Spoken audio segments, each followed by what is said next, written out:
மக்களே, சிந்து பைரவி அடுத்து என்ன நடக்க போகுதுன்றது இந்த ஒரு வீடியோவில் ஒரு குட்டி ப்ரமோவாக பார்க்கலாம் வாங்க.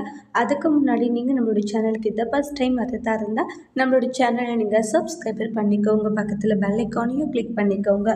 வாங்க வீடியோக்குள்ளே போகலாம். கோர்ட்டில் வந்து தனியாக பேசுகிறதுக்கு பர்மிஷன் கொடுத்துருப்பாங்க. சிவா கிட்ட சிந்து பேசுவாங்க. அதுக்குள்ளேயே மயங்கி விழுந்துருவாங்க. நீ எனக்கு கண்டிப்பாக உதவி பண்ணு டாக்டர், எப்படியாச்சும் நான் அன்னபூர்ணியோடைய அத்தை மனசை மாற்றிடுறேன் அப்படின்னுவாங்க. அதுக்கு அடுத்து தான் வந்து கோர்ட்டில் வந்து பேசிட்டீங்களா அப்படின்னு கேட்கும்போது பேசிட்டோம். சிவா உங்களுடைய முடிவு என்னன்றாங்க.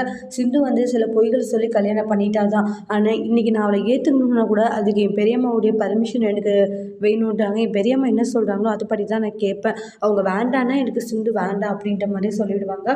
அப்போ சிவா மனசில் நினச்சிட்டு என்னை மன்னிச்சிட்டு சிந்து, வேறு வழி இல்லாத இப்படி ஒரு விஷயத்தை சொல்ல வேண்டியதாக போயிடுச்சுன்றாங்க.